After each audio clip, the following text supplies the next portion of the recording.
മോളെ പറയാമല്ലോ. നിന്നെ ഉപദ്രവിച്ചാ? ആ ഏ ആ. എടി ഉപദ്രവിച്ചെങ്കിൽ ഇങ്ങോട്ട് കേറി വാങ്ങി അവിടെ എടി ദിയ വന്നിട്ടുണ്ട്. ഒരു മിനിറ്റ് എടി. ഇല്ലല്ല ഇയാൾ എനിക്ക് പൈസ തരാതെ ഞാൻ വരുത്തില്ലല്ലോ. സജന ഒരു മിനിറ്റ് സജന എന്നെ ഉപദ്രവിച്ചോ? അടിച്ചോ?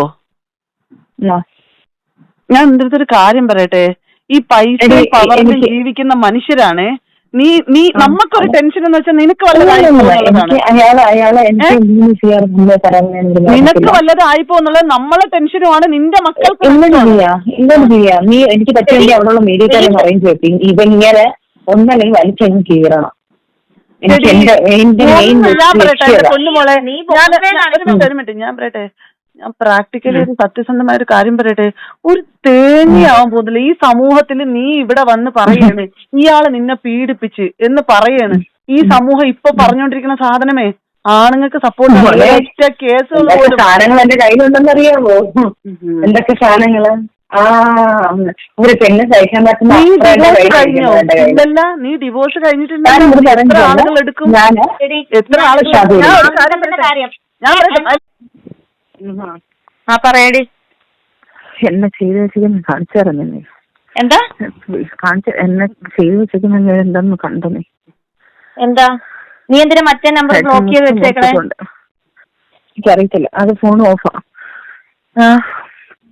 അയാള് നമ്മള് വിചാരിച്ചില്ല അപ്പുറം അന്നമ്മ.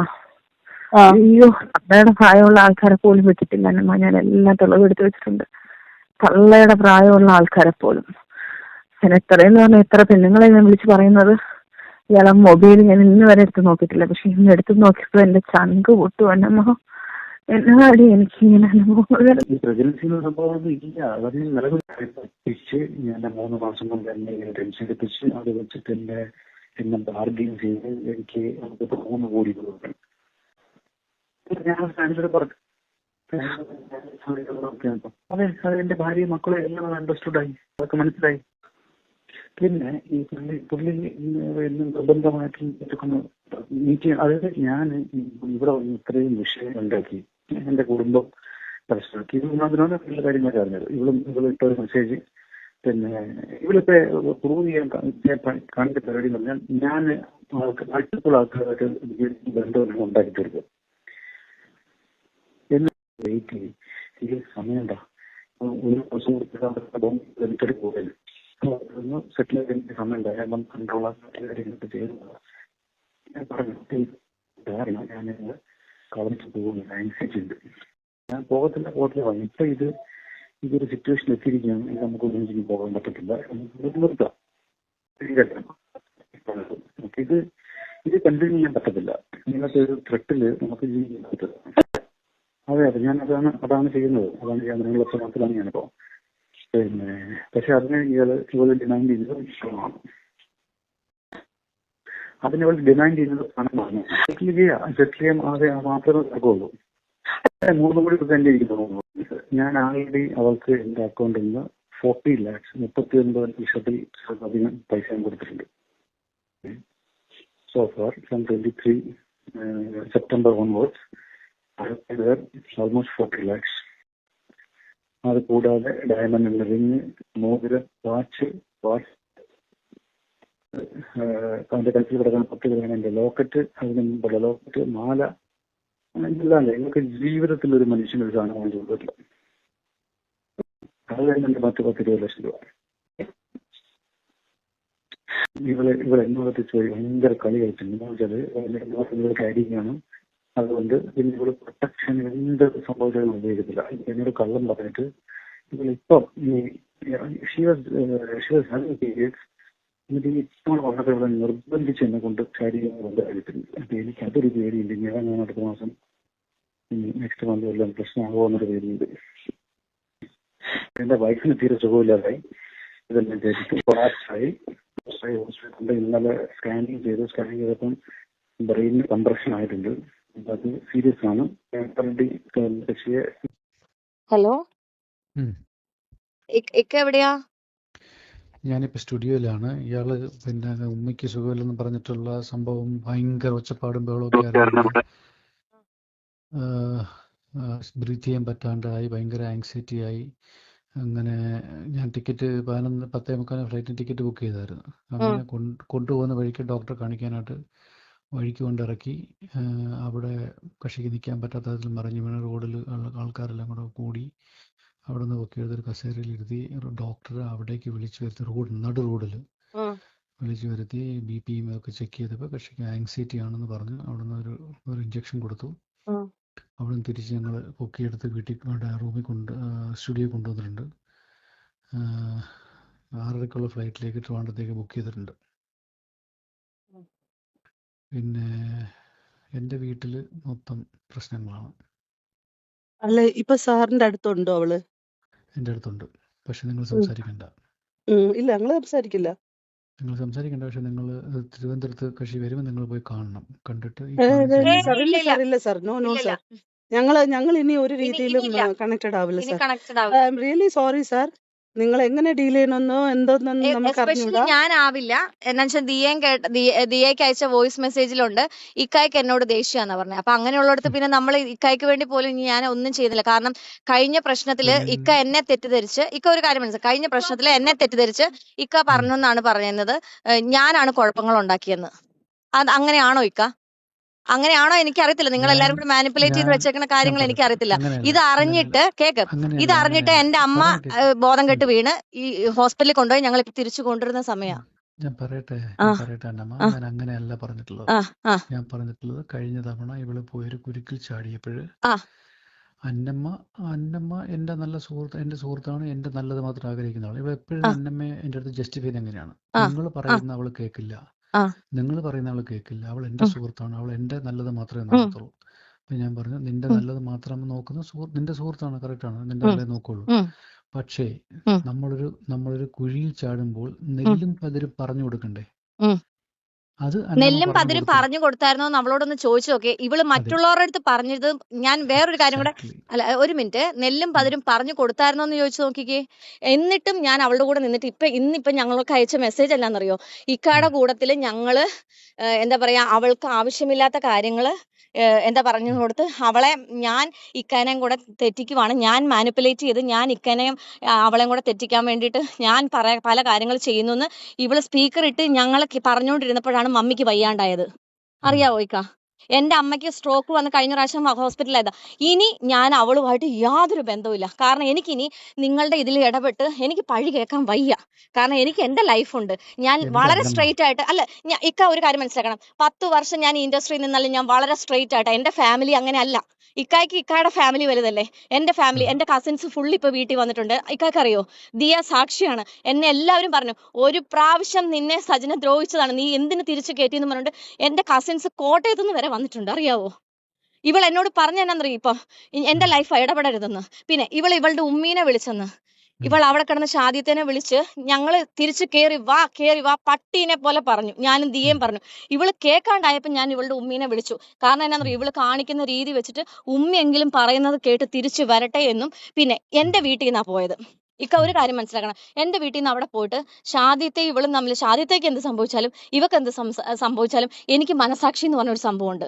ഞാൻ ഇവളെ കൂടെ പറപ്പിനെ പോലെയാണ് കണ്ടത്. ഇവൾ ഇന്ന് പറഞ്ഞ കുറെ വാക്കുകൾ, ഇന്നിപ്പൊ എനിക്ക് അയച്ച ഒരു വോയിസ് ഉണ്ട്, ഞാൻ ഇക്കയ്ക്ക് അയച്ചു തരാം. മാനിപ്പുലേറ്റ് ചെയ്ത് ഞാനാണ് മാനിപ്പുലേഷൻ ചെയ്യണത്. ഞാൻ ഇക്കാനെ ഇവളെയും കൂടെ തെറ്റിക്കുന്നത്. കഴിഞ്ഞ പ്രാവശ്യം ഇക്കാന്റെ അടുത്ത് ഇവളെ വീട്ടിൽ നിന്ന് ഇറങ്ങുന്നതിന് മുമ്പ് ഒരു കോൺഫറൻസ് കോൾ ഞാൻ ഇക്കാന്റെ അടുത്ത് പറഞ്ഞു, ഇക്കോടെ എനിക്ക് സംസാരിക്കണമെന്ന് പറഞ്ഞു. ഇവൾ എന്റെ അടുത്ത് പറഞ്ഞ എന്താണെന്നറിയോ, ഞാൻ ഇപ്പൊ അവളെ കേൾപ്പിച്ചാലും കുഴപ്പമില്ല, അവളെ മുമ്പിൽ എന്ന് പറഞ്ഞ ഇക്ക എന്നെ പറ്റി എന്നുവെച്ചാൽ എന്നെ വിശ്വാസമില്ലെന്ന് പറഞ്ഞെന്ന്. ഞാൻ ഇക്കോടെ എന്താ ഇവളെ പറ്റി മോശം പറഞ്ഞു തന്നേക്ക? ദൈവത്തിന് നിരക്കാത്ത എന്തെങ്കിലും കാര്യം ഞാൻ പറഞ്ഞു തന്നിട്ടുണ്ടെങ്കിൽ, അല്ല ദൈവത്തിന് ഞാൻ ഈ നിമിഷം വരെ, ഞാൻ ദിയുണ്ട്, എല്ലാവരും ഉണ്ട്, ഞാനൊരു കാര്യം പറയും, ഇന്ന് ഈ നിമിഷം വരെ അവളുടെ നല്ലത് മാത്രം ആഗ്രഹിച്ച് കൂടെ നിന്നവളാ. പക്ഷെ ഇവൾ ഇങ്ങനെ പറഞ്ഞു കഴിഞ്ഞാൽ ഞാൻ ദൈവത്തിനും കർമ്മയ്ക്കോ വിട്ടുകൊടുക്കുന്നത്. എന്നെ വേദനിപ്പിച്ചവരെല്ലാം വിഷമിപ്പിച്ചിട്ടുണ്ടെന്ന് എനിക്ക് നന്നായിട്ട് അറിയാം. കാരണം ഞാൻ അത് കർമ്മയ്ക്ക് ഞാനൊരു കാര്യം പറയട്ടെ, ഒരു മിനിറ്റ്. 2 കാര്യങ്ങൾ എനിക്കിന്ന് നല്ല രീതിയിൽ പ്രശ്നം ഉണ്ടാക്കി. ഞാൻ ഇനി ഒരിക്കലും സജനയായിട്ട് കണക്ഷൻ ഉണ്ടാവില്ല എന്ന് തീരുമാനം എടുത്ത സമയം അതായിരുന്നു. രാവിലത്തെ കോൾ വന്ന സമയത്ത് അവൾ എന്റെ അടുത്ത് നിന്നുണ്ടെങ്കിൽ എനിക്ക് റിലേഷൻഷിപ്പ് തുടരണ്ട, എനിക്ക് 3 കോടി മതി. 1, രണ്ടാമത്തെ കാര്യം എന്ന് പറഞ്ഞത് അവളോട് പറഞ്ഞു, നീ പ്രശ്നം ഉണ്ടാക്കല്ലേ, അവർക്ക് ഏതെങ്കിലും രീതിയിൽ വല്ലതും പറ്റിപ്പോയി കഴിഞ്ഞാൽ നമ്മൾ സമാധാനം പറയേണ്ടി വരും. എന്റെ പൊന്നു മോളെ, നീ കാല് പിടിച്ച് പറയണം, നീ ഇങ്ങ് വാന്ന് പറഞ്ഞപ്പോ പറയണേ അവര് മരിച്ചാലും എനിക്ക് പ്രശ്നമില്ല. ഈ 2 സ്റ്റേറ്റ്മെന്റ് കേട്ടതോട് കൂടി ഞാൻ അവളുടെ മനസാക്ഷിയെ ഞാൻ മനസ്സിലാക്കി. എനിക്ക് അങ്ങനത്തെ മനുഷ്യപ്പറ്റില്ലാത്ത ഒരാളുമായിട്ട് ഒരു തരത്തിലുള്ള ഒരു ബന്ധവും എനിക്ക് വേണ്ട. പിന്നെ ഈ അന്നമ്മയും ഞാനും ആകെ കാണുന്നത് ലാസ്റ്റ് ടൈം തിരുവനന്തപുരത്ത് വന്ന സമയത്താണ്. അവൾ എനിക്ക് ഒരു വോയിസ് മെസ്സേജ് അയച്ചിരിക്കുന്നത്, നീ അന്നമ്മേനെ പറ്റി പറഞ്ഞ കാര്യങ്ങളൊന്നും ഞാൻ ഇതുവരെ അവളുടെ അടുത്ത് പറഞ്ഞിട്ടില്ലെന്ന്. എനിക്ക് ഈ പറഞ്ഞ അന്നമ്മയായിട്ട് പോലും എനിക്ക് ബന്ധമില്ല. ഞാൻ സജിന ഉണ്ടെന്ന് കരുതിയിട്ടാണ് ഇന്ന് അന്നമ്മയുടെ ഫ്ലാറ്റിൽ പോലും വന്നത്. ഞാൻ ഇന്ന് ഈ നിമിഷമാണെങ്കിൽ ഈ നിമിഷം ഇവിടെ നിന്ന് മാറും. എനിക്ക് അന്നമ്മയല്ല, എനിക്ക് ഇമ്പോർട്ടൻസും ഇല്ല അന്നമ്മ. ഞാൻ അവളെ മുമ്പിലിരുന്ന് തന്നെ അത് പറയുന്നത്. പക്ഷേ അവള് ഓരോ സാധനങ്ങളും ക്രിയേറ്റ് ചെയ്തുകൊണ്ടിരിക്കുന്ന ഈ സാധനം കാണുമ്പോൾ എന്നോടും പറയുന്നത്, നിങ്ങൾ പരസ്പരം അങ്ങോട്ടും ഇങ്ങോട്ടും മാറിയും തിരിച്ചും എന്റെ ലൈഫിനാണ് അത് പ്രശ്നമായിക്കൊണ്ടിരിക്കുന്നത്. ഞാനൊരു കാര്യം പറയാം, നിങ്ങൾ രണ്ടുപേരും ഒരു കാര്യം മനസ്സിലാക്കുക, നിങ്ങൾ രണ്ടുപേരും അയാളുടെ സുഹൃത്തുക്കളാണ്. അപ്പൊ എന്തുമാത്രം എനിക്ക് നിങ്ങളോട് പറയാൻ പറ്റുമെന്ന് എനിക്ക് അറിയത്തില്ല. സാർ ഞങ്ങളിപ്പോ പറയാണ്, ഷാദിദായിട്ട് ബന്ധപ്പെട്ടിട്ട് അവർക്ക് എന്തെങ്കിലും സഹായം നമ്മളിൽ നിന്ന് ആവശ്യമുണ്ടോ? ഞാൻ ഇപ്പോഴും നിങ്ങളൊപ്പം അല്ല നിൽക്കുന്നത്. ഞാൻ പറയണം, കാരണം നിങ്ങളും കൂടെ കാരണം തന്നെയാണ് അവളുടെ റിലേഷൻഷിപ്പിനകത്തുള്ളത്. അത് നിങ്ങൾ മാത്രം തീരുമാനിച്ച് എന്താന്ന് വെച്ചാൽ ആയിക്കോ. പക്ഷെ ഒരു സ്ത്രീയും 2 മക്കളും ഇത് അനുഭവിക്കുമ്പോ ആസ് ആൻ ആക്ടിവിസ്റ്റ് എന്റെ എത്തിക്സ് എന്ന് പറയുന്നത് ഇതല്ല. എന്റേതെന്ന് പറഞ്ഞാൽ ഞാൻ അവരൊപ്പം നിൽക്കുക എന്നുള്ളതാണ്. അതുകൊണ്ടാണ് സാർ എന്റെ അടുത്ത് പറഞ്ഞ സമയത്ത് ഞാൻ പറഞ്ഞു, സാർ അവരെന്താവശ്യപ്പെട്ട് സംസാരിച്ചാലും ഞാൻ അവരൊപ്പം നിൽക്കുമെന്ന് പറഞ്ഞത്. ഞാൻ ഒരിക്കലും നിങ്ങളൊപ്പം അല്ല നിൽക്കുന്നത്. പക്ഷേ ആ സ്ത്രീക്കൊപ്പം ഞാൻ നിൽക്കും, നിങ്ങളെ ഭാര്യയ്ക്കൊപ്പം ഞാൻ നിൽക്കും. അവർ അത്രയും കണ്ടീഷനിൽ ഹെൽത്ത് പ്രശ്നമായി നിൽക്കുന്ന അവരെ കൺസിഡർ ചെയ്യാൻ പറ്റാത്ത സജനയുടെ മനസാക്ഷിയെ എനിക്ക് ഒരിക്കലും അംഗീകരിക്കാൻ പറ്റത്തില്ല. പിന്നെ ഞാൻ പറഞ്ഞുതരാം സാർ, അവൾ ആങ്സൈറ്റിയോ അവൾ പ്രശ്നമോ അവളെ ഞങ്ങളടുത്ത് മെസ്സേജ് അയച്ചോ അവൾ ആത്മഹത്യ ചെയ്യാൻ പറഞ്ഞു, ഞങ്ങൾക്ക് ഒരു പ്രശ്നമില്ല. ഞാൻ അങ്ങനെ ഇനി ഒന്നുകൂടെ എൻ്റെ അടുത്ത് വന്നാൽ ഞാൻ അപ്പൊ പോലീസ് സ്റ്റേഷനിൽ വിളിച്ചറിയിക്കും. എൻ്റെ ഒരു ഫ്രണ്ട് ഇന്നടുത്ത് കൊണ്ട് അവൾ എൻ്റെ അടുത്ത് ആത്മഹത്യ ചെയ്യാണെന്ന് പറയാണ്. സാർ ആ കുട്ടിയെ രക്ഷിക്കണം. എനിക്ക് ഇതേ ലാസ്റ്റ് ചെയ്യാൻ വേണ്ടി പറ്റത്തുള്ളൂ, അതിലപ്പുറത്തൊന്നുമില്ല. സാറ് നമ്മൾ പറയും, ഞങ്ങൾ ഇതുവരെയും സാറിൻ്റെ അടുത്ത് ഈ രീതിയിൽ ഞാൻ സാറിൻ്റെ അടുത്ത് ഒപ്പോസ് ചെയ്ത് ഒരു തരത്തിലും ഞാൻ സംസാരിച്ചിട്ടില്ല. പക്ഷെ എനിക്ക് വളരെ വലിയ വിഷമം ഉണ്ടാക്കിയ സാഹചര്യമാണ്. കാരണം അവളുടെ റിലേഷൻഷിപ്പിൽ പ്രശ്നം ഉണ്ടാക്കരുതെന്ന് കരുതിയിട്ടാണ് അവൾക്ക് ഒപ്പമാണ് ഞങ്ങൾ നിന്നിട്ടുള്ളത്. അവൾ ഇങ്ങ് വാന്ന് പറഞ്ഞത് അവളുടെ ഹെൽത്തിനെ ഒന്നും വരരുതെന്ന്. ഒരു മിനിറ്റ് നിങ്ങളെ ഏത് അവസ്ഥ നിന്നെ ഇവിടെ കൊണ്ടിരിക്കുന്നത്? ആരായാലും നിനക്ക് എന്താണ്? ദിയാണ് സംസാരിക്കുന്നത്. ദിയ, എന്തിനാണ് എന്റെ ഫ്രണ്ട്സിനോട് സംസാരിക്കേണ്ട ആവശ്യമുണ്ട്? അവരെ നിങ്ങൾക്ക് ശബ്ദിക്കരുത്, ശബ്ദം ഉണ്ടാക്കരുത്, നീ എന്തിനാണ് ഇങ്ങനെ വിളിക്കേണ്ട ആവശ്യമുണ്ട്? നിങ്ങൾ ഒച്ച ഉണ്ടാക്കരുത്, അവരെ നിങ്ങൾക്ക് ശബ്ദിക്കരുത്, ശബ്ദം ഉണ്ടാക്കരുത്, നീ എന്തിനാണ് ഇങ്ങനെ വിളിക്കേണ്ട ആവശ്യമുണ്ട്? നിങ്ങൾ ഒച്ച ഉണ്ടാക്കരുത്. മോശമാണ് ഭയങ്കരമായിട്ട് കാണിക്കുന്നത്. നിങ്ങൾ കൂടി ഞാൻ കണക്ട് ചെയ്തതാണ് നിങ്ങൾക്ക് കുഴപ്പം. കേട്ടല്ലേ? നിങ്ങൾ കണക്ട് ചെയ്തതാണ് നിങ്ങൾക്ക് കുഴപ്പം. നിങ്ങൾ ഫോൺ വെക്കൂ. ഞാൻ ഇപ്പൊ ഏത് അവസ്ഥയിലാണ് പ്രത്യേകിച്ച് ഇവിടെ കൂടെ കൊണ്ടുവന്നിരിക്കുന്നത് നിങ്ങൾക്ക് അറിയാം. നിങ്ങളിപ്പോ സമാധാനമായിട്ട് ഇരിക്കും. ഞാനൊരു കാര്യം പറയട്ടെ, ഇവള് കിടന്ന് കാണിക്കുന്ന സാധനത്തിനകത്ത് നിങ്ങൾ വീണ്ടും നിന്ന് കൊടുക്കണ്ട. നിങ്ങൾ ഓൾറെഡി ഇപ്പൊ പ്രശ്നത്തിലായിട്ടുണ്ട്. നിങ്ങൾ അവളെ വഴിക്ക് വിട്ടിട്ട് അവളെ കയറ്റി വിടാൻ നോക്ക്. നിങ്ങളെ കാര്യം നോക്ക്. ഇതിൽ എന്തെങ്കിലും സംഭവിച്ചാലും അത് ഫേസ് ചെയ്യാൻ വേണ്ടിയിട്ട് സാറ് സന്നദ്ധനായിട്ട് നിൽക്കുക. ഓക്കെ, അത്രേ ഉള്ളൂ. ഈ കൊരയ്ക്കാത്ത പട്ടി കൊരയ്ക്കൂന്ന് പറയുന്ന കണക്ക്, ഈ കടിക്കാത്ത പട്ടി കടിക്കൂന്ന് പറയുന്ന കണക്ക് അവസാനം വന്നാൽ എന്നെ ചൊറിഞ്ഞ് മാന്താൻ നിന്ന് കഴിഞ്ഞാൽ പിന്നെ ഞാനൊന്നും നോക്കട്ടെ. എന്തായാലും നാണം കിട്ടില്ലേ? നാണം കെട്ട് അങ്ങേറ്റിരിക്കും ഞാൻ. ഇനി പിന്നെ എനിക്ക് ഇനി നാറാൻ എന്തുവാ? അതൊന്നും നാറാനില്ല. പക്ഷെ നാറാനുള്ള ആൾക്കാരും കുഞ്ഞുങ്ങളും ബന്ധങ്ങളും എല്ലാം പല ആൾക്കാർക്കും ഉണ്ട്. ഇപ്പം നിന്നെ ആണെന്നോ ഞാൻ പറയുന്നില്ല, നീ ആണെന്നല്ല ഞാൻ പറയുന്നത്. സ്പെസിഫൈ ചെയ്ത് നീ ആണെന്നോ അല്ല മറ്റുള്ളവരാണെന്നോ അല്ല. ചെയ്തവരാരായാലും കൊള്ളുന്നവരെന്തായാലും വീഡിയോസ് ഇടുന്നുണ്ടല്ലോ. അതിനുള്ള കാര്യങ്ങൾ ഞാൻ നിയമവശാൽ നീങ്ങുവാണ്. നീ അന്ന് പറഞ്ഞ കണക്ക് നിയമവശാലേ എൻ്റെ കുറേ സാധനങ്ങൾ ലീക്കായിട്ടുണ്ട്. അതെനിക്ക് എവിടുന്നാണ് ലീക്കായെന്ന് എനിക്കറിയണം. പല കാര്യങ്ങളും ലീക്കായിട്ടുണ്ട്. ഞാൻ നിങ്ങൾക്ക് 3 പേർക്കും ഞാൻ അയച്ചിട്ടുണ്ട്. അച്ചായനെ അയച്ചിട്ടുണ്ട്, ഷാലുവിനെ അയച്ചിട്ടുണ്ട്, അല്ല മറ്റേ നമ്മളുടെ ദിയയ്ക്ക് അയച്ചിട്ടുണ്ട്, നിനക്ക് അയച്ചിട്ടുണ്ട്. എൻ്റെ പേഴ്സണലായിട്ടുള്ള കാര്യങ്ങൾ, പേഴ്സണലായിട്ട് നിൽക്കുന്ന സാധനങ്ങളും നമ്മൾ പേഴ്സണലായിട്ട് സംസാരിച്ച് നിങ്ങളും പേഴ്സണലായിട്ട് പല കാര്യങ്ങളും എൻ്റെ അടുത്തും പറഞ്ഞിട്ടുണ്ട്. പേഴ്സണൽ കാര്യങ്ങൾ പലതും എനിക്കറിയാം. പക്ഷേ അതൊന്നും എൻ്റെ തന്തയല്ല നിങ്ങളെ തന്ത. അതുകൊണ്ട് ഞാനും അങ്ങനെ അങ്ങോട്ട് ആരെങ്കിലും മാന്താൻ നിൽക്കില്ല. പക്ഷെ ഇങ്ങോട്ട് ചൊറിയാൻ നിന്നാൽ ചില ആരാണ് മാന്താത്തത്? സൈക കേട്ടാൽ പുലി പുല്ലും തിന്നു എന്ന് പറയുന്ന അവസ്ഥയിലാണ് ഞാൻ നിൽക്കുന്നത്. അവിടെ ഇനി ഞാൻ ഒന്നും നോക്കുന്നില്ല, നിയമവശ പക്ഷെ ചൊറിഞ്ഞു കഴിഞ്ഞാൽ ഞാൻ കയറി നല്ല രീതിയിൽ കയറി മോന്ത് കൊല്ലും എല്ലാത്തിനും. ആണുങ്ങളോടും പെണ്ണുങ്ങളോടും താല്പര്യമുള്ള ആണ് അപ്പം എനിക്ക് പേടിയുണ്ട് എൻ്റെ മകനെയും കൂടെ കൊടുത്തുവിടാൻ. കാരണം 16 വയസ്സുകാരി ഒരു കുട്ടിയെ പീഡിപ്പിച്ചവൻ തീർച്ചയായിട്ടും ഈ അവൻ്റെ മോനെയും കൂടെ അവൻ അതുപോലെ മിസ്യൂസ് ചെയ്യുമെന്നുള്ളത് പേടിയുണ്ട്. അതുപോലത്തെ ഒരു കാര്യം കൂടെ ഞാൻ കേട്ടുകൊണ്ടാണ് ഇത് പറയുന്നത്. എൻ്റെ ദിയാസന, നീ വന്ന് ഭയങ്കര പാവം പിടിച്ച കണക്ക് ഈ ദിയ ആരും കണ്ടിട്ടില്ല കേട്ടോ. അയ്യോ, എന്തോ ഒരു സൗമ്യം. ദിയയെടുത്ത് ആരെങ്കിലും ചിപ്പോന്ന് പറഞ്ഞാൽ ദിയ കയറി പറയാൻ പോകുന്നത് അതിൻ്റെ ഇരട്ടി ചീത്തവിളിയായിട്ടായിരിക്കും ദിയാസന മീഡിയയിലാവട്ടെ, ഏത് സോഷ്യൽ മീഡിയയിലാവട്ടെ, അവൾ എവിടെ അങ്ങനെയാണ് പറയുന്നത്. അല്ലേ ദിയ? അപ്പം ദിയക്ക് എന്ത് പേടിയുണ്ടോ? എന്തോ മുഖത്തിനൊക്കെ ഭയങ്കര പേടി തോന്നിക്കുന്നല്ലോ. എടി, ഉപ്പ് തിന്നവൻ വെള്ളം കുടിക്കും. നിന്റെ കൂടെ ഉള്ള ആൾക്കാർ നിന്നെ പണിയാത്ത എന്താണെന്നറിയാവോ? കാരണം അവരും സെയിം തെറ്റ് ചെയ്യുന്നുണ്ട്. അപ്പം തീർച്ചയായിട്ടും അവർ പേടിക്കും. കാരണം നിന്റെ പേരിൽ ഒരു അലിഗേഷൻ കൊണ്ട് അല്ലെങ്കിൽ ഒരു കേസ് കൊണ്ട് കൊടുക്കുമ്പം അവരും കൂടെ അല്ലേ പൊങ്ങുന്നത്. അപ്പം തെറ്റ് ചെയ്യാത്ത ആൾക്കാർ ഇതുപോലെ പ്രതികരിക്കും. അപ്പം എൻ്റെ മോളെ, നിനക്ക് മാത്രമല്ല ഫിറോസ് ഖാനും പിന്നെ എന്നെക്കൊണ്ട് നശിപ്പിക്കാൻ വേണ്ടി പോയ ഒരു ദുബായിൽ ഒരുത്തിയുണ്ട്. ഞാൻ ആ വീഡിയോക്കകത്ത് പ്രത്യേകം എന്തോ ഭാഗ്യത്തിന് ആ സാധനം പറഞ്ഞിട്ടുമുണ്ട്. അത് കണ്ടിട്ട് ട്രിഗർ ചെയ്തിട്ട് അടുത്തൊരു വോയിസ് റെക്കോർഡ് വന്നിട്ടുണ്ട്. റോഷ്നി എന്ന് പറഞ്ഞിട്ട് ദുബായിലെ ഏറ്റവും നമ്പർ 1, എനിക്കത് പറയാൻ താല്പര്യമില്ല, അങ്ങനത്തെ ഒരുത്തി. നിങ്ങൾ ഇപ്പം അവളെ വോയിസ് മാത്രമേ കേട്ടിട്ടുള്ളൂ. ഇനി അവളുടെ ഫോട്ടോയും കൂടെ ഞാൻ നിങ്ങൾക്ക് കാണിച്ചു തരാം. അതും കൂടെ ഞാൻ ഇതിനകത്ത് എഡിറ്റ് ചെയ്ത് കേട്ടാം. കാരണം ഫോട്ടോ എൻ്റെ കയ്യിലില്ല, കാണിച്ചു തരാം ഞാനത്. അവളാണ് റോഷ്നി. കാരണം എന്തായാലും ഞാൻ ഇത്രയൊന്നും അറിയില്ലേ. അപ്പം എന്നെ അങ്ങ് ഭയങ്കരമായിട്ട് റോഷ്നി, നീ എന്നെ നശിപ്പിക്കാൻ നോക്കിയ നിന്നെ ഞാൻ വെറുതെ വിട്ടതാ, പോട്ടെ ജീവിക്കേ എന്ന് പറഞ്ഞ് വെറുതെ വിട്ടവളെ നീയായിട്ട് ചൊറിഞ്ഞ് മേടിക്കരുത്. പിന്നെ ഫിറോസ് ഖാനിന് ഓഫ്കോഴ്സ് അവരുമായിട്ട് എന്തെങ്കിലും ബന്ധമുണ്ടോ എന്നുള്ളത് ഇനി എനിക്കറിയത്തില്ല. കാരണം ലോകത്തുള്ള എല്ലാ പെണ്ണുങ്ങളുമായിട്ടുണ്ട്. അപ്പം തീർച്ചയായിട്ടും ഫിറോസ് ഖാൻ ഇത്രയും സപ്പോർട്ട് ചെയ്തവൾ വന്നിട്ടുണ്ടെങ്കിൽ, പ്രത്യേകിച്ച് അങ്ങനത്തെ ഒരു ലേഡി ആയതുകൊണ്ട് അവർ തമ്മിൽ എന്തെങ്കിലും ബന്ധം കാണും. അതൊന്നും നമ്മൾ പറയുന്നില്ലേ. പിന്നെ ഫിറോസ് ഖാൻ ഒരു അലിഗേഷനായിട്ട് വന്നിട്ടുണ്ടായിരുന്നു, ഒരു കുഞ്ഞിൻ്റെ കാര്യം, എൻ്റെ കുഞ്ഞിൻ്റെ കാര്യം. അതായത് എൻ്റെയും ഫിറോസ് ഖാനും ജനിച്ച കുഞ്ഞിനെക്കുറിച്ച്. നാണമില്ലയോടോ തനിക്ക്? ഫോൺ തരുത്തില്ലടോ. ഇത്രയും നാൾ തനിക്ക് ഞാൻ ഫോൺ തന്നിട്ടുണ്ടായിരുന്നു. എന്തൊക്കെ പ്രശ്നങ്ങളുണ്ടായാലും തനിക്ക് എൻ്റെ കുഞ്ഞിൻ്റെ ഫോൺ കോളും തന്നെ വിളിച്ചുകൊണ്ട് പോകുമ്പോഴത്തേക്കല്ല ഞാൻ കുഞ്ഞിനുള്ള സ്പേസ്. തന്നോട് ഇഷ്ടമുള്ളതുകൊണ്ടല്ല, തന്നോട് ബഹുമാനം കൊണ്ടല്ല. ആ കുഞ്ഞിന് തന്ത എന്ന് പറയുന്ന അല്ലെങ്കിൽ ഫാദർ എന്ന ഒരാളെ അവന് ആവശ്യമുണ്ട്. എൻ്റെ കുഞ്ഞും ഇതുപോലത്തെ ഒരു വേദന എൻ്റെ മൂത്ത മോള് അനുഭവിച്ചതുകൊണ്ട് ഞാൻ ആ തന്തയും മക്കളെയും പിരിപ്പിക്കാതെ നോക്കിയതാണ്. അത് തന്നോടുള്ള ബഹുമാനമല്ല, എൻ്റെ കുഞ്ഞിന് കിട്ടട്ടെ, അവന് തന്നെ ഭയങ്കര ഇഷ്ടമാണ്.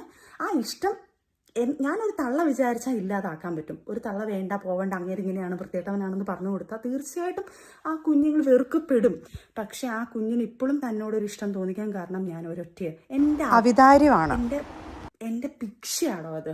സത്യം പറഞ്ഞു കഴിഞ്ഞാൽ തൻ്റെ മോനെ തനിക്ക് തരുന്നത് ഇനി തരുത്തില്ലടോ. കാരണം കുറച്ച് അലിഗേഷനും കൂടെ ഞാൻ തന്നെക്കുറിച്ച് അറിഞ്ഞിട്ടുണ്ട്. അപ്പോൾ എനിക്ക് പേടിയാണ്. കാരണം വെച്ച് കഴിഞ്ഞാൽ താൻ ഒരാണും പെണ്ണും കെട്ടവനാണെന്ന് ഞാൻ അറിഞ്ഞിട്ടുണ്ട്. സ്വന്തം മോളുടെ പ്രായമുള്ള ഒരു കുഞ്ഞിനെ നിനക്ക് പീഡിപ്പിക്കാൻ പറ്റുമെങ്കിൽ തീർച്ചയായിട്ടും എൻ്റെ ഈ മോനെ താൻ യൂസ് ചെയ്യും. അതുകൊണ്ട് എനിക്ക് പേടിയാണ്. താൻ ലീഗലി പോടോ. ലീഗലി പോയിട്ട് ഞാൻ ലീഗലായിട്ട് മൂവ് ചെയ്യാം. തൻ്റെ കുഞ്ഞിനെ കാണണമെന്നുണ്ടെങ്കിൽ ലീഗലായിട്ട് പോകാം. ഇത്രയും നാൾ ഞാൻ തന്നെ വേണ്ടിയിട്ട് ആ കുഞ്ഞിനെ മറച്ചു വെച്ചിട്ടില്ലല്ലോ. 2500 രൂപ ചിലവിനും തന്നിട്ട് ഒരു വർഷം കൊണ്ട് അതിൻ്റെ സ്റ്റേറ്റ്മെൻറ്റ് മേടിച്ചറിയാം. എൻ്റെ ഉമ്മയുടെ ഫോണിൽ 2500 രൂപ ചിലവിനും തന്നിട്ട് 2000 ആദ്യം അയച്ചു, പിന്നെ ഒരു 500 രൂപ കൂടെ കൂട്ടി. ഓരോ മാസം മറ്റേ വർഷത്തിൽ കൂട്ടുന്ന കണക്ക് ഒരു 6-7 മാസം ആയപ്പോഴത്തേക്ക് ഒരു 500 രൂപ കൂടെ കൂട്ടി. തനിക്ക് വരുമാനം ഇല്ലാത്തതൊന്നുമല്ല, തനിക്ക് ജോലിയുണ്ട്, വേറെ ഭാര്യയോ മക്കളോ വേറെ ഒന്നോ അതെനിക്കറിയത്തില്ല കേട്ടോ. ഇനി അങ്ങനൊന്നും ഇല്ലല്ലോ, തനിക്ക് ഉണ്ടോയെന്ന് എനിക്കറിയത്തുമില്ല. അപ്പോൾ തനിക്ക് ഇത്ര ചിലവൊന്നുമില്ലല്ലോ, സ്വന്തം കുഞ്ഞിന് പോലും കൊടുക്കുക. എന്നിട്ട് ഞാൻ തന്നോട് സംസാരിക്കാൻ വന്നിട്ടില്ല. എൻ്റെ ഉമ്മയുടെ അക്കൗണ്ടിലായി പൈസ വരുന്നത്. അപ്പോഴും തനിക്ക് വേണ്ടിയിട്ടുള്ള കാര്യങ്ങളോ ഞാൻ തന്നെടുത്ത് തെർക്കിക്കാനോ വന്നിട്ടില്ല. കാരണം എന്നിട്ട് ഞാൻ ഉമ്മയെടുത്ത് പറയും, എന്തിനാ ഈ നെക്കപ്പിച്ച് 2500 രൂപ മേടിച്ച് ഒരാഴ്ചത്തെ സ്നാക്സ് ഈ കുഞ്ഞുങ്ങളെ നോക്കുന്നവർക്കറിയാം. ഒരാഴ്ചത്തെ സ്നാക്സ് മേടിക്കാൻ പൈസ പോലും തികയത്തില്ലത് ആ 2500. അപ്പോൾ എൻ്റെ ഉമ്മ പറയുന്നതാ, മൂത്ത കൊച്ചിനോ കൊടുക്കുന്നില്ല, അതിൻ്റെ ഉത്തരവാദിത്വം അറിഞ്ഞിട്ടില്ല, ഇവനെങ്കിലും കൊടുത്ത് 2500 കൊടുത്തിട്ട് ആ കുഞ്ഞിന് എന്തെങ്കിലും ചെയ്യണം എന്നുള്ളൊരു ഒരു മനസാക്ഷി അവന് കിടക്കട്ടെ. എൻ്റെ ഉമ്മ മനസാക്ഷി കാണിച്ചു. അത് നാണമാനമില്ലേടോ തനിക്ക്. പിന്നെ ഞാനിപ്പം വന്ന മെയിനായിട്ട് എന്നെക്കുറിച്ച് ഇപ്പം കുറേ അലിഗേഷൻ രണ്ടാമതും കുറേ വന്നു. നിയാസാനയുടെ കാര്യം, ഫിറോസ് ഖാനും കൂടെ. ഞാൻ അങ്ങനത്തെ ഒരു വൃത്തികെട്ട രീതി ചെയ്തിട്ടുണ്ടെങ്കിൽ, അല്ലാതെ MDMO കുറേ സാധനങ്ങൾ ഞാൻ ഉപയോഗിച്ചിട്ടുണ്ടെങ്കിൽ ഞാൻ ടെസ്റ്റ് ചെയ്യും. ഞാൻ ഈ വീഡിയോ ഇടുമ്പോഴത്തേക്ക് ചിലപ്പം ടെസ്റ്റ് ചെയ്തിട്ടായിരിക്കും, അല്ലെങ്കിൽ ടെസ്റ്റ് ചെയ്യാൻ പോകുന്നതിന് തൊട്ട് മുന്നേ ആയിരിക്കും ഇടുന്നത്. കാരണം എനിക്ക് ഇവരെയൊക്കെ പേടിയുണ്ട്. എൻ്റെ വീട്ടിൽ ഇനി എന്തെങ്കിലും കൊണ്ടുവച്ചിട്ടോ അല്ലെങ്കിൽ എനിക്ക് എന്തെങ്കിലും എൻ്റെ ശരീരത്തിൽ കയറ്റി കൊണ്ട് ഇടുമോ എന്നൊക്കെ പേടിയുള്ളതുകൊണ്ട് എത്രയും വേഗം തന്നെ എന്നെ ടെസ്റ്റ് ചെയ്ത് എന്നെ അറിയാവുന്ന ആൾക്കാരുടെ മുന്നിൽ ഞാൻ ഈ വക സാധനമൊന്നും ഉപയോഗിച്ചിട്ടില്ല എന്നുള്ളത് തെളിയിക്കേണ്ട കടമ എനിക്കാണ്. ചിലപ്പം ഈ വീഡിയോ ടെസ്റ്റ് ശേഷം അല്ലെങ്കിൽ ചെയ്യാൻ പോകുന്ന സമയത്തോ എടുത്തോളൂ. അതിനുശേഷം എൻ്റെ ശരീരത്തിൽ എന്ത് വന്നാലും അതിനുള്ള ഫുൾ ഉത്തരവാദിത്തം ഞാൻ പോലീസ് സ്റ്റേഷനിലും എല്ലായിടത്തും പറഞ്ഞിട്ടുണ്ട്. എൻ്റെ വീട്ടിലോ എന്തെങ്കിലും കൊണ്ടുവച്ചിട്ടുണ്ടോ എനിക്ക് പേടിയാണ്. കാരണം ക്രിമിനലായിട്ട് ചിന്തിക്കുന്ന ആൾക്കാരാണ് ഇവരൊക്കെ. അപ്പോൾ അവരെന്തായാലും നെക്സ്റ്റ് അങ്ങനെ ചിന്തിക്കത്തുള്ളൂ. അതുകൊണ്ട് എനിക്ക് പേടിയുണ്ട്. അതുകൊണ്ട് ഞാൻ എന്നെ കൊണ്ട് ടെസ്റ്റ് ചെയ്യുക. ഞാൻ എൻ്റെ സ്വന്തം ഇഷ്ടത്തിൽ ഞാൻ പോവാണ് ടെസ്റ്റ് ചെയ്യാൻ വേണ്ടിയിട്ട്. സ്റ്റേഷനിലാണോ അതിൻ്റെ ലീഗൽ വശം എനിക്ക് അറിയത്തില്ല. പക്ഷേ ഞാൻ എന്തായാലും ലീഗൽ വശമായിട്ട് തന്നെ ഞാൻ എന്നെ ടെസ്റ്റ് ചെയ്യും. ഞാൻ അവരുടെ അടുത്ത് റിക്വസ്റ്റ് ചെയ്യും.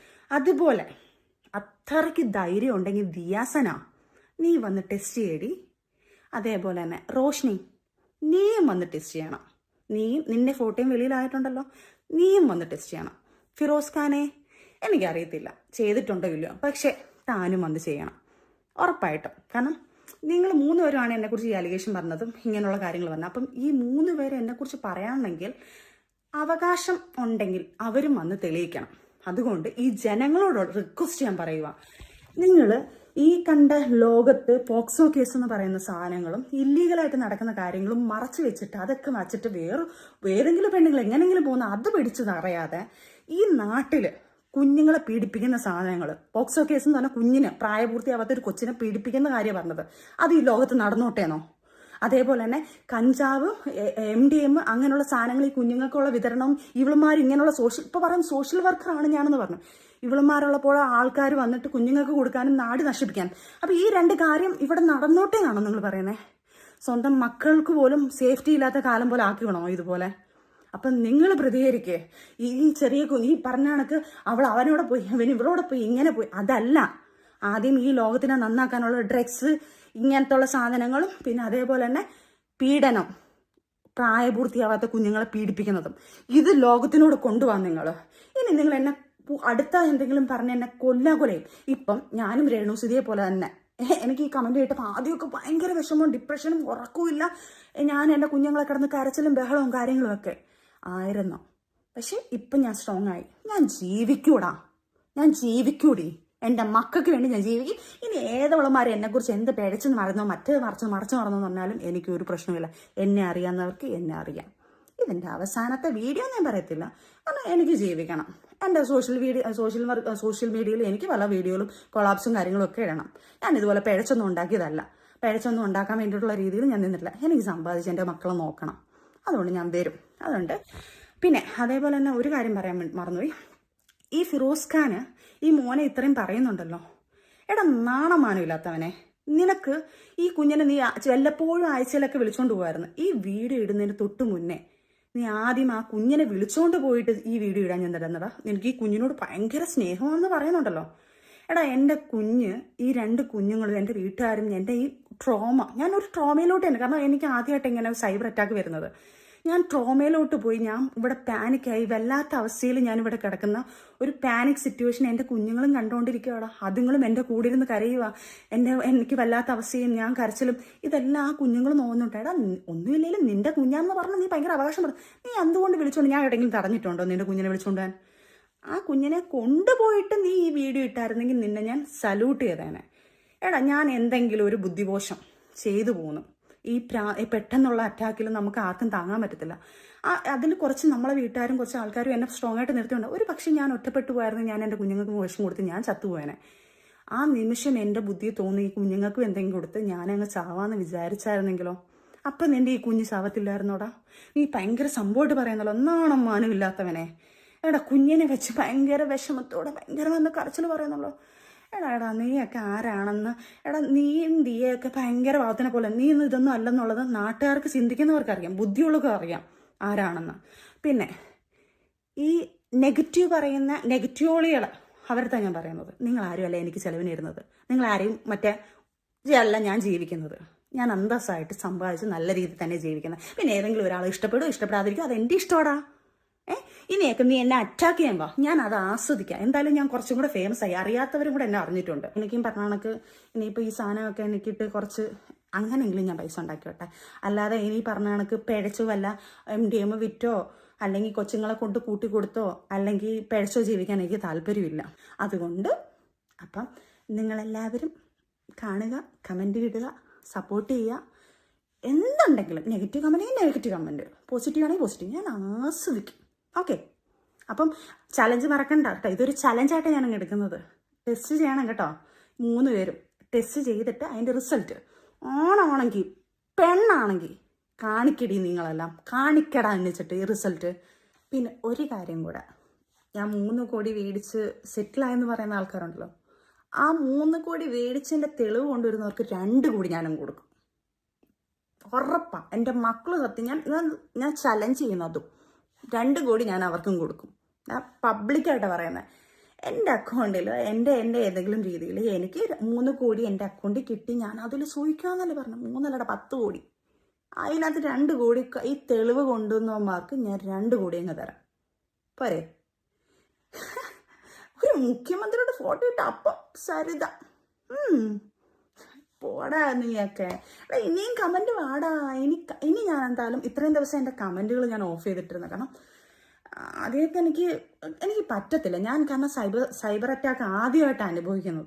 അതുകൊണ്ട് എനിക്കിതൊക്കെ കാണുമ്പോൾ നമ്മൾ ആദ്യമായിട്ട് ഈ പറയൂലേ, എഴഞ്ഞ് കുഞ്ഞ് നടക്കാൻ പഠിക്കുമ്പോഴത്തേക്ക് എഴഞ്ഞ് വീണ് കാല് മുറിഞ്ഞ് വീണ്ടും പിന്നെ അവരങ്ങോട്ട് പയ്യെ കുഞ്ഞുങ്ങൾ നടക്കാൻ തുടങ്ങും, പിന്നെ ഓടാൻ തുടങ്ങും, ചാടാൻ തുടങ്ങും, പിന്നെ ആരോഗ്യത്തോടെ അവർ എല്ലാം ചെയ്യാൻ തുടങ്ങും എന്ന് പറയുന്ന കണക്ക് ഞാനും അതേ സിറ്റുവേഷനാണ്.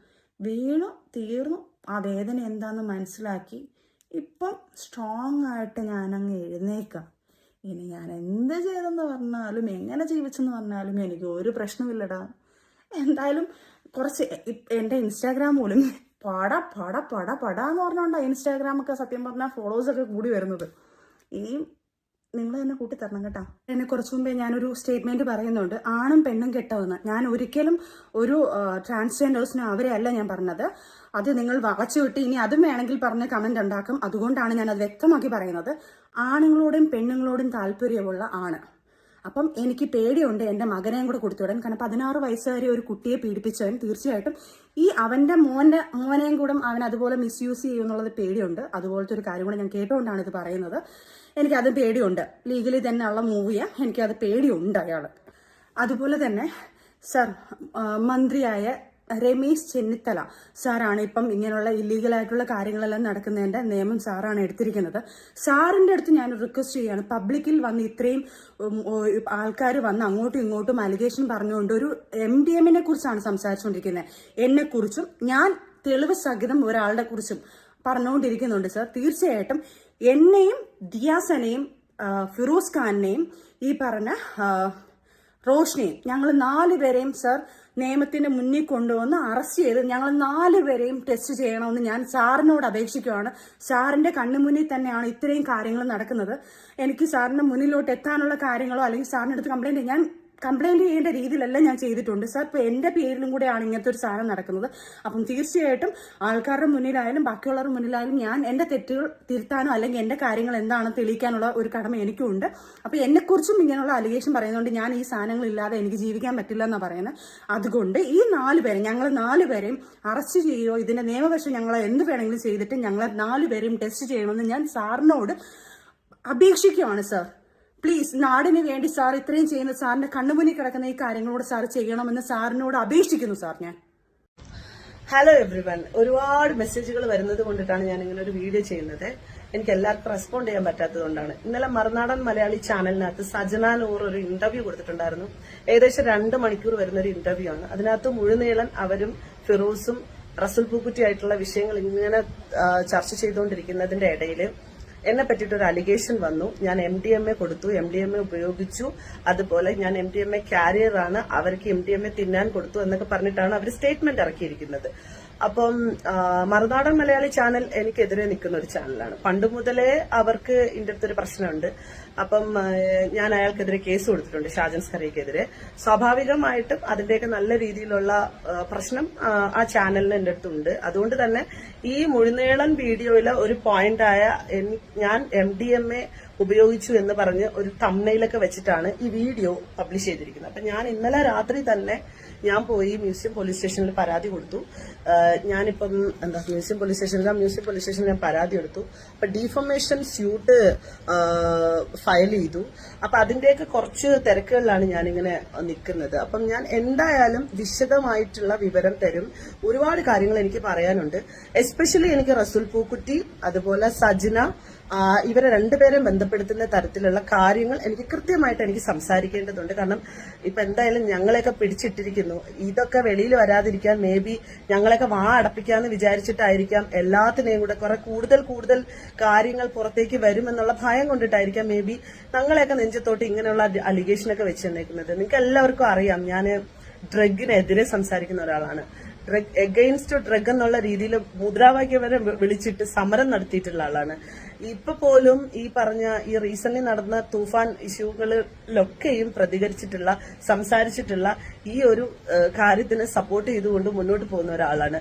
അങ്ങനെ ഇരിക്കുന്ന എന്നെ ഞാനൊരു ഡ്രഗ് ഡീലറാണ്, ഡ്രഗ് കാരിയർ ആണെന്നൊക്കെ പറഞ്ഞ് വലിയൊരു അലിഗേഷൻ എന്റെ മുമ്പിൽ വെക്കുമ്പോൾ അവർ കൃത്യമായിട്ടുള്ള പ്രൂഫ് അതിന് വെക്കണം. ഒരാൾ സ്റ്റേറ്റ്മെന്റ് പറയുമ്പോൾ ആ സ്റ്റേറ്റ്മെന്റിന് എടുത്തിട്ട് അലക്കാൻ ഒരുപാട് ആൾക്കാരുണ്ടാവും. ഒരുപാട് ആൾക്കാർ അങ്ങനെ അലക്കുന്നതിന്റെ ഭാഗമായിട്ട് എനിക്കത് ബുദ്ധിമുട്ടാവുന്നുണ്ട്. ഇന്നലെ തന്നെ വീഡിയോ ഇട്ടതിന്റെ പുറകിൽ തന്നെ ഒരുപാട് ആളുകൾ തംബ്നെയിൽ ഉപയോഗിച്ചു കൊണ്ടിട്ട് എന്നെ മെൻഷൻ ചെയ്തുകൊണ്ടിട്ടും ഒക്കെയുള്ള വീഡിയോകൾ ചെയ്യുന്നുണ്ട്. ദയവ് ചെയ്ത് വിഷയത്തിന്റെ ഗൗരവത്തെ കൃത്യമായിട്ട് മനസ്സിലാക്കി ഞാൻ കുറേയധികം കാര്യങ്ങൾ ഇനി പറയും. അതെല്ലാം ഉൾക്കൊള്ളിച്ച് വെച്ചുകൊണ്ട് നിങ്ങൾ വീഡിയോകൾ ചെയ്യുക. ഈ തംബ്നെയിൽ ഇങ്ങനെ വെക്കുമ്പോൾ എന്റെ ഈ ഫാമിലി എന്റെയും കുടുംബത്തിനൊക്കെ അത് വലിയ രീതിയിലുള്ള ബുദ്ധിമുട്ടുകൾ ഉണ്ടാകുന്നുണ്ട്. അപ്പൊ അത് നിങ്ങൾ മനസ്സിലാക്കുക. കാരണം ഞാനിപ്പോ നിങ്ങൾക്ക് ആർക്കെങ്കിലും എതിരെ നിങ്ങൾ പേര് ഉപയോഗിച്ച് അവർ ഡ്രഗ് ഉപയോഗിച്ചു എന്ന് പറഞ്ഞാൽ അതൊരു സ്റ്റേറ്റ്മെന്റ് ആണ്. അതൊരു പോസ്റ്റർ പോലെ ഉണ്ടാക്കിയത് ഇറക്കും. അപ്പൊ ഞാൻ ഇപ്പം ഏതോ ഫൈനൽ റീൽസോ ഏതോ ഒരു പോസ്റ്റില് സജ്ന നൂറിന് ദിയാസന MDMA കൊടുത്തു, വോയിസ് ക്ലിപ്പ് പുറത്തെന്നൊക്കെ. വോയിസ് ക്ലിപ്പ് വേറെ എന്തോ വോയിസ് ക്ലിപ്പ്. അപ്പൊ ഇങ്ങനെയൊക്കെയാണ് ഓരോ പോസ്റ്റുകൾ വരുന്നത്. അപ്പൊ ഞാൻ നിലവിൽ പരാതി കൊടുത്തിട്ടുണ്ട്. അതിന്റെ കൂടെ ഞാൻ ആഡ് ഓൺ ആക്കും. കാരണം നിങ്ങൾ കൃത്യമായിട്ട് കാര്യങ്ങൾ മനസ്സിലാക്കാതെ അത് ചെയ്തു കഴിഞ്ഞാൽ അത് വലിയ ബുദ്ധിമുട്ടാണ്. നിങ്ങൾ വെയിറ്റ് ചെയ്യൂ, ഞാൻ നിങ്ങൾക്ക് എല്ലാ സാധനങ്ങളും തരാം, എല്ലാം പറയാം. ഇനിയിപ്പോ എനിക്ക് എസ്പെഷ്യലി സജ്ന നൂർ റസൂൽ പൂക്കുറ്റി വിഷയം സംസാരിച്ചേ പറ്റത്തുള്ളൂ. അപ്പം ഇത്രയൊക്കെ ആയില്ലേ. ഇനിയിപ്പോ എന്തായാലും നമ്മളെയൊക്കെ എനിക്ക് പറ്റുന്നില്ല, ബുദ്ധിമുട്ടും ജീവിതത്തിലെ പ്രശ്നങ്ങളാണ്, എല്ലാം കൊണ്ട് ഞാൻ നശിച്ചു നിൽക്കുകയാണ്, അതുകൊണ്ട് തന്നെ നിങ്ങളും നശിച്ചോ എന്ന മട്ടിലെ എന്തെങ്കിലുമൊക്കെ അലിഗേഷൻ എന്നെയും അവളുടെ ചുറ്റുപറ്റും നിന്നിരുന്ന സുഹൃത്തുക്കളെയും വെച്ച് അവള് ചെയ്യുകയാണെന്നുണ്ടെന്നുണ്ടെങ്കിൽ ആ വിഷയത്തിന്റെ ക്ലാരിറ്റി കൊടുക്കേണ്ട ഉത്തരവാദിത്വം നമുക്കുണ്ട്. എന്തായാലും ഞങ്ങളുടെ പേര് വന്നല്ലോ, ഉറപ്പായിട്ടും ഞാൻ സംസാരിക്കുന്നതായിരിക്കും. നിങ്ങളൊന്ന് വെയിറ്റ് ചെയ്യൂ. വലിയ ഒരു ചാനൽ കിട്ടട്ടെ, നല്ല മില്യൺ ഓഫ് വ്യൂസ് കിട്ടട്ടെ. അങ്ങനെയുള്ള ചാനലിനെ തപ്പിയിട്ട് വേണം എന്തായാലും കൊടുക്കാൻ, അപ്പോഴല്ലേ അത് റീച്ച് ആകത്തുള്ളൂ. അപ്പം അത് ഒന്ന് വെയിറ്റ് ചെയ്യൂ. ഞാൻ ഇന്ന് തന്നെ മിക്കവാറും ഇന്റർവ്യൂ കൊടുക്കും. അപ്പം എന്റെ കുറച്ച് തിരക്കുകൾ നിൽക്കുന്നത് കൊണ്ടിട്ടും കൂടിയാണ്. അപ്പം ഒരുപാട് ആളുകൾ വിളിച്ചിട്ട് എന്റെ അടുത്ത് കാര്യങ്ങൾ അന്വേഷിക്കുന്നതുകൊണ്ടാണ് ഞാൻ ഇതിനൊരു ക്ലാരിറ്റി ആയിട്ട് ഇങ്ങനൊരു വീഡിയോ ചെയ്തത്. സോ കൂടെ നിൽക്കുന്ന വിഷയത്തെ കൃത്യമായി മനസ്സിലാക്കി നേരത്തെ കൂട്ടി അറിഞ്ഞു നിൽക്കുന്ന കുറെ സുഹൃത്തുക്കളുണ്ട്. അവരോടൊക്കെ താങ്ക് യു സോ മച്ച്. എന്തായാലും ഞാൻ വിശദമായിട്ട് പറയാം. യാസന എന്ന് പറഞ്ഞ വ്യക്തി എൻ്റെ വീട്ടിൽ വന്നിട്ട് കുറച്ച് ഫ്രണ്ട്സ് എല്ലാം ആയിട്ട് വന്നിട്ട് ബിഗ് ബോസ് കുറച്ച് ടീമുകളായിട്ട് വന്നിട്ട് നമുക്കെല്ലാവർക്കും കൂടാടി എന്നൊക്കെ പറഞ്ഞുകൊണ്ട് എല്ലാവരും കൂടെ വന്നിരിക്കാമെന്ന് പറഞ്ഞു. എൻ്റെ വീട്ടിൽ വന്നു. കാരണം എൻ്റെ അറ്റ്മോസ്ഫിയർ ഭയങ്കര രസമാണ്. ഞങ്ങളെല്ലാവരും വർക്കിൻ്റെ കൂടെ ആവശ്യത്തിനാണ്. കാരണം ഷൂട്ടിന് പോകണം വരണം. അതുപോലെ തന്നെ എനിക്ക് അവിടെ ഒരു ബൊട്ടിക്ക് തുടങ്ങാനുള്ള സംഭവങ്ങളുണ്ടായിരുന്നു. അതിന് വേണ്ടി എടുത്തിട്ട് അവിടെ നല്ല അറ്റ്മോസ്ഫിയറൊക്കെയാണ്. അപ്പോൾ നമ്മളിവരൊക്കെ വന്നപ്പോഴത്തേക്ക് ബിഗ് ബോസ് ടീം വന്നപ്പോഴത്തേക്ക് പറഞ്ഞിട്ട് ഇവരെ വന്ന് നമുക്ക് എല്ലാവർക്കും കൂടെ കറങ്ങാൻ പോകാമെന്നെല്ലാം പറഞ്ഞു. ഞങ്ങളെല്ലാവരും കൂടെ പോയി പുറത്തൊക്കെ ഫുഡൊക്കെ കഴിച്ചു. തിരിച്ച് വന്നപ്പോൾ എൻ്റെ അടുത്ത് പറഞ്ഞു നമുക്ക് സജിനയുടെ വീട്ടിൽ പോയി ഇരിക്കാമെന്ന് പറഞ്ഞു. അപ്പം ശരി എന്ന് പറഞ്ഞ് വന്നു. ഇവരെല്ലാവരും നമ്മൾ ഇന്ന് സംസാരിച്ചുകൊണ്ടിരിക്കുമ്പം AC റൂം എവിടെയാണെന്ന് പറഞ്ഞ് നമ്മൾ AC റൂമിലോട്ട് കയറുന്നു. ദിയാസന ഒരു കവർ എടുക്കുന്നു, പൊടിക്കുന്നു, കുറേ സാധനങ്ങൾ ചെയ്യുന്നു. അപ്പം തന്നെ ഞാനങ്ങ് ഡെസ്പായി. സത്യം പറഞ്ഞാൽ ഞാൻ MDMA ആയിരുന്നു അതെടുത്ത് ചെയ്തുകൊണ്ടിരിക്കുന്നത്. എടുത്തിട്ട് പൊടിച്ചിട്ട് പുള്ളിക്കാരി എടുത്തിട്ട് ചെയ്യാൻ പോകുന്നു. അപ്പോൾ തന്നെ എൻ്റെ മുഖമൊക്കെ അങ്ങ് മാറി. അപ്പോൾ ഈ ഷൂട്ടിന് മാത്രമേ ഞാൻ അവിടെ നിൽക്കത്തുള്ളൂ. റൂം മാത്രമേ ഞാൻ സെറ്റ് ചെയ്തിട്ടുള്ളൂ. ആ റൂം താമസിക്കാൻ വേണ്ടിയിട്ട്. ഈ ഹോട്ടൽ റൂമിൽ നിൽക്കുമ്പോൾ എനിക്ക് ബാത്റൂമിലൊക്കെ പോകാൻ ഭയങ്കര കുറച്ച് പ്രശ്നം. ഹോട്ടൽ ബാത്റൂമിലൊക്കെ പോകാൻ കുറച്ച് പേടിയുള്ളതുകൊണ്ട് അതുകൊണ്ട് ഞാൻ എപ്പോഴും ഒരു പ്രൈവറ്റ് നമുക്കൊരു ഇതിന് വേണ്ടിയിട്ട് എടുത്തിടും. അന്നേരം അവർ അതിൻ്റെ പൈസയും പിന്നെ നമുക്ക് ഇതിൻ്റെ ഒരു പർപ്പസും ഉണ്ടല്ലോ. അങ്ങനെ ഈ സാധനം വന്നിട്ട് ചേട്ടാ അവിടെ വന്ന് എൻ്റെ അടുത്ത് വന്ന് പുള്ളിക്കാരി ഈ സാധനങ്ങൾ ചെയ്യുക. എനിക്ക് എന്ത് ചെയ്യണമെന്ന് എനിക്കറിയത്തില്ല. ഇറങ്ങിപ്പോന്ന് പറയാനും പറ്റുന്നില്ല. എനിക്കറിഞ്ഞൂടെ. നോ പറയേണ്ട സ്ഥാനത്ത് നമ്മൾ നോ പറയണമെന്ന് പറയുന്നത് സത്യമാണ്. ഞാൻ വല്ലാത്ത ഘട്ടത്തിൽ നിൽക്കും. അപ്പോൾ ഇവരെൻ്റെ അടുത്ത് ചോദിക്കുന്നുണ്ട്, എന്താ സജന എന്താ മുഖമൊക്കെ മാറുന്നത്? ഞാൻ പറഞ്ഞില്ല, ചെറിയൊരു പ്രശ്നം നടക്കുക. അപ്പോൾ ഞാൻ പറഞ്ഞു ഇക്കായിട്ട് കുറച്ച് പ്രശ്നങ്ങൾ നടക്കുകയെന്നാണ് ഞാൻ പറഞ്ഞത്. അദ്ദേഹത്തിനോട് പോലും ഞാൻ പറഞ്ഞിട്ടില്ല, ആർക്കും ഞാൻ പറഞ്ഞിട്ടില്ല കാര്യങ്ങൾ. എനിക്ക് പേടിയാണ്. കാരണം വലിയൊരു സാധനം കൊണ്ടുവന്ന് എൻ്റെ അടുത്ത് ചോദ്യം ചെയ്ത് കഴിഞ്ഞാൽ ഞാൻ എന്ത് ചെയ്യും? അങ്ങനെ ലാസ്റ്റ് ഞാൻ ഫോൺ വിളിക്കുന്നതിൻ്റെ പേരും പറഞ്ഞ് വെളിയിലിറങ്ങും. ഇവരെ എങ്ങനെയെങ്കിലും എനിക്ക് പറഞ്ഞു വിട്ടേ പറ്റത്തുള്ളൂ. അപ്പോൾ ഉടനെ ദിയ എൻ്റെ അടുത്ത് വന്ന് പറയുന്നതാ, സജന അവരുമായിട്ട് പ്രശ്നങ്ങളൊക്കെ നടന്നിട്ട് നീ രണ്ടെന്ന് കുറച്ച് നിങ്ങൾ എടുത്ത് തിന്ന് അങ്ങനെ എന്ത് ചെയ്യാനെന്ന് പറഞ്ഞു. ഞാൻ പറഞ്ഞു, ദിയ നീ എന്തോ പറഞ്ഞു. ഇപ്പം ഒരു വൈൻ കുടിക്കുന്നതാണൊക്കെ ഒരു ബീർ കുടിക്കുന്നതാണൊക്കെ അല്ല ഇത് ഭയങ്കര സാധനം. എന്നെ ദയവ് ചെയ്ത് നിർബന്ധിക്കരുത് പ്ലീസ് ദിയ എന്ന് പറഞ്ഞിട്ട് ഞാൻ ഫോൺ എടുത്തോണ്ട് ചെവി വെച്ചുകൊണ്ട് ഞാനങ്ങ് ഇറങ്ങി. കുറേ കഴിഞ്ഞപ്പോൾ ഇവർക്ക് മനസ്സിലായി. ഇവർ പിന്നെ ടെറസിൻ്റെ മേളിൽ കയറി. അവിടെയും പെട്ടെന്ന് ഞാൻ കുറേ കഴിഞ്ഞിട്ടാണ് ഞാൻ അവിടെ കയറി പോകുന്നതും. എനിക്കത് ഒട്ടും ഓക്കെ ആവുന്നില്ല എന്ന് ഇവർക്ക് മനസ്സിലായി തുടങ്ങി. അപ്പോൾ പയ്യെ ദിയ കുറച്ച് കഴിഞ്ഞപ്പോൾ ഇവരെല്ലാവരും അങ്ങ് പോയി കഴിഞ്ഞ് കുറച്ച് നാൾ എൻ്റെ അടുത്ത് ഞാൻ അങ്ങോട്ട് വിളിക്കാനും പോയിട്ടില്ല. കാരണം എനിക്കതൊരു പേടി സ്വപ്നം പോലെയായിരുന്നു. ശേഷം പുള്ളിക്കാരിക്ക് എൻ്റെ അടുത്ത് റിവെഞ്ച് വരാൻ കാരണം ഇതാണ്. എൻ്റെ അടുത്ത് അതിന് ശേഷം പുള്ളിക്കാരി എന്നെ വിളിച്ചിട്ട് പറഞ്ഞു, സജന ഞങ്ങൾ അങ്ങോട്ട് ഒരു ദിവസം വരാൻ വേണ്ടി നിൽക്കുക. ഞങ്ങൾ കുറച്ച് പേരുണ്ട്, ഞങ്ങൾ കുറച്ച് ഫ്രണ്ട്സ് എല്ലാം കൂടെ അങ്ങോട്ട് വരാം. ഞാൻ പറഞ്ഞു, ദിയ ഈ വീട്ടിൽ അങ്ങനെയുള്ള കാര്യങ്ങൾ നടക്കത്തില്ല. എൻ്റെ കുഞ്ഞുങ്ങളെയും കൊണ്ട് ഞാൻ ഇങ്ങോട്ട് വരാൻ നിൽക്കുക. ഞാനൊരു വർക്ക് തുടങ്ങാൻ വേണ്ടി വെച്ചിരിക്കുന്ന സാധനമാണ്. അന്ന് ദിയ വന്നപ്പോഴത്തേക്ക് എനിക്ക് നോ പറയാൻ പറ്റാത്തൊരവസ്ഥയായിപ്പോയി. ഇറക്കി വിടാൻ പറ്റാത്തൊരവസ്ഥയായിപ്പോയി. പക്ഷേ ദിയ ചെയ്തത് ഭയങ്കര ഇല്ലീഗൽ കാര്യമാണ്. അപ്പോൾ അവിടെ നിന്നൊരു സ്റ്റേറ്റ്മെൻറ്റ് ദിയ പറയുന്നുണ്ട്, ഇത് കാരണമാണ് ഞാൻ ജീവിച്ചു പോകുന്നതെന്നൊക്കെ പറയുന്നുണ്ട്. മേ ബി ഇത് കാരണമെന്ന് പറയുമ്പോൾ നമുക്ക് ചിന്തിക്കാനേ ഉള്ളല്ലോ. അപ്പം അന്നേരം എൻ്റെ അടുത്ത് ഇങ്ങനെ പറഞ്ഞിട്ടും ഞാൻ അങ്ങ് പറഞ്ഞു, ദിയ അടുത്ത് റേസായി. ഞാൻ പറഞ്ഞു, ദിയ പ്ലീസ് എന്നെ ദേവി ഇതിനകത്ത് പിടിച്ചത്. എനിക്ക് വേറെ എന്തോ ഓക്കെയാണ്, പക്ഷേ ഇതിനകത്തുള്ള കാര്യങ്ങളൊന്നും എന്നെ കണ്ട് ഇതാക്കരുത്. എനിക്ക് പേടിയാ ദിയ എന്ന് പറഞ്ഞു. ഇവളെന്നെ അങ്ങ് ചീത്ത വിളിക്കാൻ തുടങ്ങി. മറ്റവളെ ഞാൻ എന്തോ മറ്റേതാകുന്നത്, നീ എന്തോ നല്ല കുഞ്ഞ് കാണിക്കാൻ പോകുന്നു, നീ എന്തോ. അതായത് എനിക്കറിയത്തില്ല ഏട്ടാ, ഞാൻ എന്തോ ഭയങ്കര കുറ്റക്കാരി പോലെ എന്നെ ഭയങ്കര. അപ്പം തൊട്ടേ ആളങ്ങ് തിരിഞ്ഞു കഴിഞ്ഞിട്ടുണ്ട്.